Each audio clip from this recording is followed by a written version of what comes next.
ay inaatake ng mga masasamang espiritu, ng mga demonyo, ang gagawin po ni David, siya po ay uupo sa harapan ni Saul, at mag-uumpisa po siyang umawit ng papuri sa Panginoon. At ang mga demonyo sa katawan ni Saul ay mag-uumpisang magsilayasan at magtakbuhan. Ganun po ang nangyayari. So, dalawang bagay dapat natin maunawaan dito. Kapag ikaw ay nakababad sa kasalanan, ang demonyo ay pwedeng pumasok sa buhay ng tao. At sa pangalawang bagay na dapat natin matutunan, napakahalaga pala ng pagpupuri, awiting papuri, worship and praise sa Panginoon. Alam niyo kung bakit? Sapagkat hindi ito nagugustuhan ng mga demonyo. Kaya kung sasabihin mo, ay, halika na, magmadali na tayo, punta na tayo sa church. Okay lang, praise and worship pa lang naman wala pa si pastor. Okay? Dapat. Okay? Dapat. Okay? Praise and worship pa lang. Kaya kita nyo minsan, di ba? Okay? Natapos na yung preaching ni pastor, umuwi ka, nandun pa rin ang mga demonyo. Andun pa rin eh. Okay? Buti na lang kung talagang kinausap ka sa mensahe at inilagay mo talagang buhay mo sa Panginoon, praise God, wala yung demonyo raron.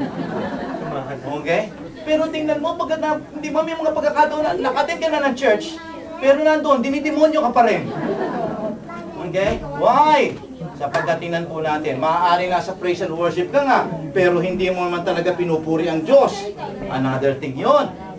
Okay? Nabalikan natin ang istorya, binigyan siya ng karapatang pumasok sa palasyo, hindi alam ni Saul na siya na isusunod na hari. Pero alam po ninyo, nakita niyo yung stages?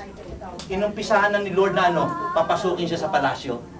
Nakita niyo yung stages? Okay? Nasasanay na siyang pumasok sa palasyo. Maraming mga awit, pero si David lang ang binigyan ng opportunity ng Diyos makapasok doon. Okay? At ano po ang nangyari mga kapatid ko? Okay? Anong ginagawa ni David? Pagkatapos niyang kumanta roon, alam po ninyo, pagbalik niya sa bahay niya, nag-aalaga na naman siya ng tupa. And that is what I call, my friend, faithfulness. Kung ano man ang bagay na inilagay, kung saan siya nilagay ng Panginoon, masaya siyang ginagawa niya yun. Di ba meron sa atin, oy, kumakanta na to sa Malacanang Palace, ha? Okay? Pwede bang hindi na ako mag-aalaga ng mga bunso kong kapatid. Kumuha na tayo ng alalay, ng tagapag-alaga, o kaya naman ikaw na tol, dahil iba na ako. Taga-palasyo na ako. Ano na kayo? Pero makita po natin kay David, he was anointed king, at siya po ay invited ng hari para umawit sa palasyo. But iniwan ba niya ang kanyang pagiging pastol? Na una sa lahat yun ang utos sa kanya ng tatay niya? Hindi po. Nanatili siyang humble. Yan ang resulta ng totoong faithfulness. Humility. Amen? So malalaman mo, talaga ba akong faithful sa Panginoon? Check yourself. May humility ka ba? Or sinasabi mo, nauunahan na ako ni sister, ha? Manaangatan na ako ni brother, ha? Hanggang ngayon, tagapulot pa rin ako ng chiclet dito sa loob ng church, ha?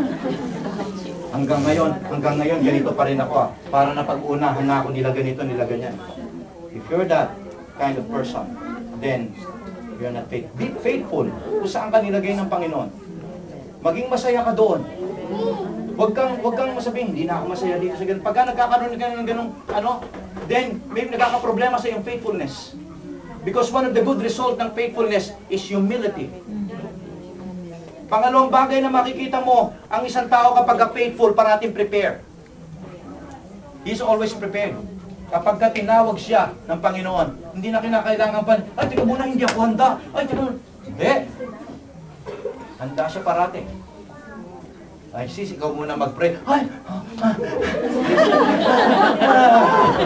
Atakihin pa yata. No! Para sa isang taong faithful, kapag siya, ay there's a chance na gamitin siya ng Panginoon. Santo! Go! Yes! Ano po siya talagang kikilos po siya.